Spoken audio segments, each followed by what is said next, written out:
Assalamualaikum warahmatullahi wabarakatuh. Bapak Ibu yang saya hormati, saya mengikuti kegiatan program pendidikan untuk penggerak sudah sampai modul 1.4, di mana modul 1.4 ini adalah budaya positif. Salah satunya di akhir modul itu adalah harus melakukan aksi nyata. Nah, dalam aksi nyata itu harus ada desiminasi. Dan sekarang saya akan melakukan desiminasi modul 1.4 tentang budaya positif. Nah, tujuan pendidikan menurut Kajian Dewantara itu adalah menuntun segala kodrat yang ada pada anak agar mereka dapat mencapai keselamatan dan kebahagiaan yang setinggi-tingginya, baik sebagai manusia maupun anggota masyarakat. Oleh sebab itu, pendidik itu hanya dapat menuntun tumbuh atau wujudkan kebutuhan kodrat yang ada pada anak agar dapat memperbaiki lakunya, bukan dasarnya, hidup dan tumbuhnya kekuatan kodrat anak.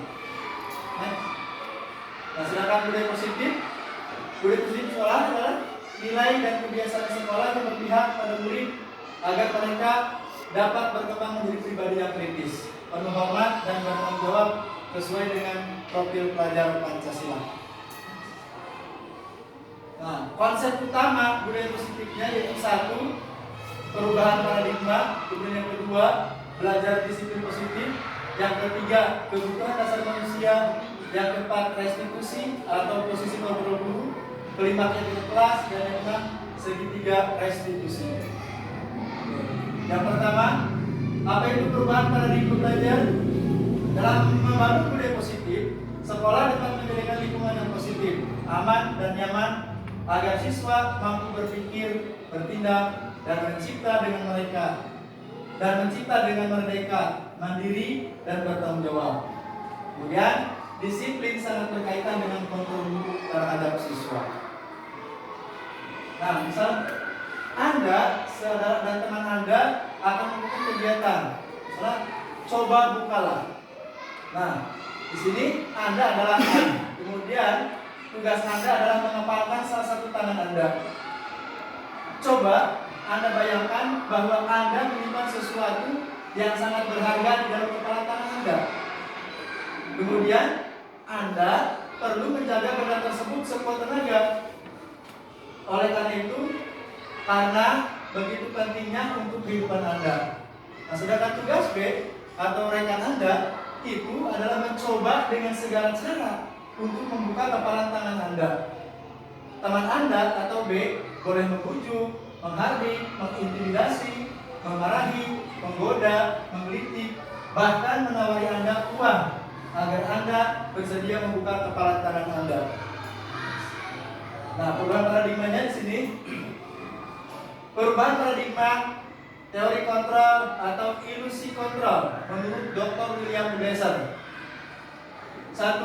Ilusi guru mengontrol murid. Yang kedua, ilusi bahwa semua penguatan positif, efektif dan bermanfaat. Dan yang ketiga, ilusi bahwa kritik dan membuat orang merasa bersalah dapat membentuk karakter. Dan yang keempat, ilusi bahwa orang dewasa memiliki hak untuk memaksa. Oke. Yang kedua, disiplin positif. Apa makna disiplin? Disiplin berasal dari bahasa Latin disciplina, yang artinya belajar. Dan makna asal dari kata ini berkonotasi dengan disiplin dan diri dari murid-murid Sokrates dan Plato. Dan yang kedua, disiplin diri membuat orang menggali potensinya menuju sebuah tujuan. Apa yang dia hargai. Dan yang ketiga, namun dalam budaya kita, makna kata disiplin telah berubah menjadi sesuatu yang bukan seorang pada orang lain untuk mendapatkan kepatuhan. Kecenderungan umum adalah menghubungkan kata disiplin dengan ketidaknyamanan, bukan dengan apa yang kita hargai atau pencapaian suatu tujuan mulia. Next. Nah, disiplin adalah kemampuan memerintah diri sendiri dalam mengontrol emosi diri untuk memilih tindakan yang mengacu pada nilai-nilai yang kita hargai dengan bertanggung jawab tanpa diperintah orang lain. Nilai-nilai yang kita hargai adalah nilai kebajikan atau sifat positif manusia yang merupakan tujuan mulia yang ingin dicapai sejak dulu, yaitu nilai-nilai dalam profil pelajar Pancasila. Next. Yang ketiga, kebutuhan dasar manusia. Pada garis besarnya, kebutuhan manusia itu terdiri dari 5. Yang pertama, cinta kasih atau diterima. Yang kedua, kesenangan. Yang ketiga, penguasaan. Yang keempat, kebebasan. Dan yang kelima, survival. Next.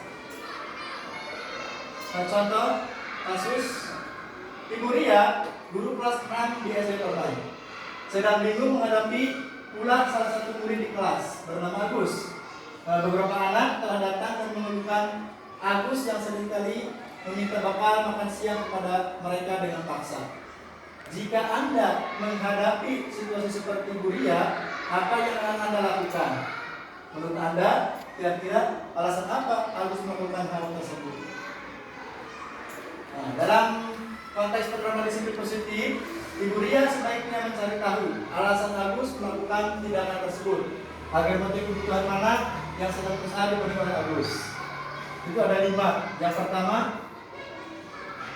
Agus lapar dan orang tuanya tidak membawakan bekal makan siang. Itu adalah survival. Kemudian yang kedua, teman Agus jadi perhatian sama Agus. Itu termasuknya dalam love and belonging, cinta kasih yang merasa. Dan yang ketiga, dia merasa hebat karena temannya jadi takut dan menuruti keinginannya. Itu dalam tentang power atau kekuatan atau penguasaan. Kemudian yang keempat, Agus merasa bosan dengan bekal yang dibawa orang tuanya karena selalu bekal yang sama. Itu adalah freedom atau kebebasan. Dan yang kelima, Agus hanya iseng dan ingin menikmati ekspresi wajah temannya yang kesal. Itu kan sebuah kelucuan. Dan yang keempat, restitusi posisi kontrol dulu. Yang pertama, itu dalam hukum. Yang kedua, membuat merasa bersalah. Yang ketiga, teman. Yang keempat, pemantau. Dan yang kelima, manajer. Nah, posisi kontrol dulu, misalnya pernyataan-pernyataan. Saya kecewa sekali dengan kamu. Itu merupakan posisi sebagai seorang pembuat orang merasa bersalah. Saya kecewa sekali dengan kamu. Itu seperti itu. Dan yang kedua, kamu tidak pernah benar melakukannya. Itu adalah posisi guru sebagai penghukum. Dan yang ketiga, ayo lakukan demi ibu atau bapak. Nah, ini adalah posisinya sebagai seorang teman.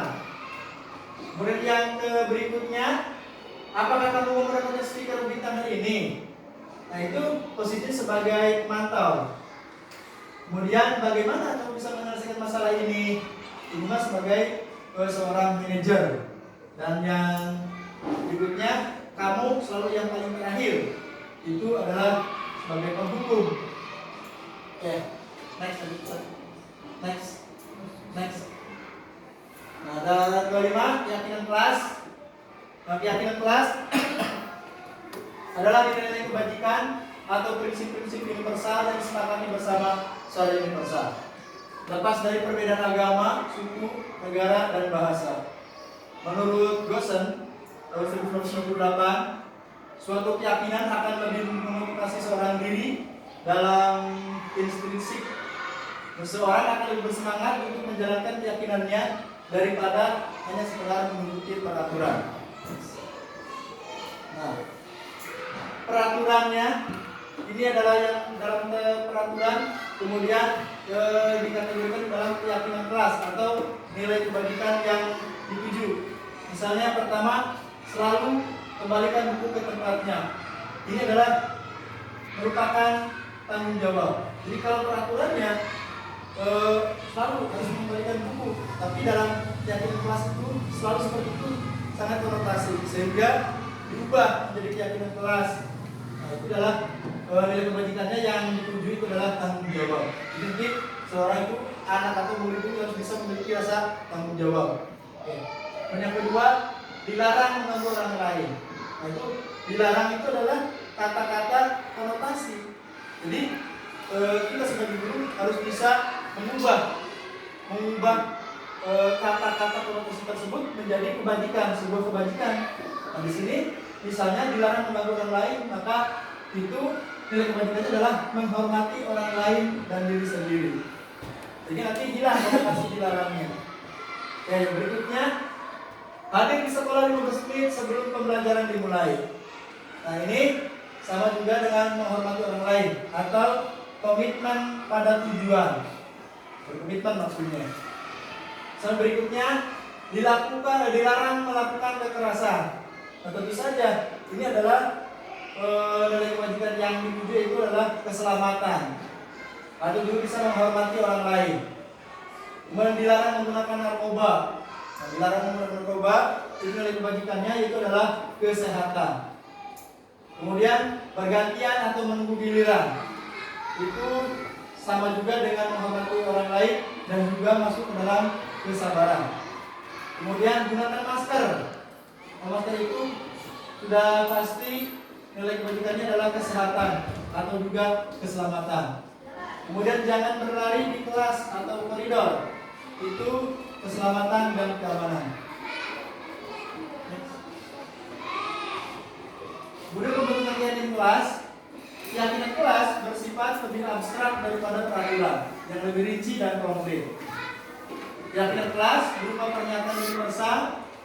Pernyataan kelas dibuat dalam bentuk positif. Keyakinan kelas hendaknya tidak terlalu banyak sehingga mudah diingat dan dipahami. Keyakinan kelas sebaiknya sesuatu yang dapat diterapkan di lingkungan tersebut. Nah, semua warga kelas ikut berkontribusi dalam pembuatan keyakinan kelas. Dapat kegiatan curah pendapat. Dan itu bersedia meninjau kembali keyakinan kelas dari waktu ke waktu. Next. Ini adalah dokumentasi sosialisasi keyakinan kelas yang sudah saya simpan di Google Drive. Bisa dibuka.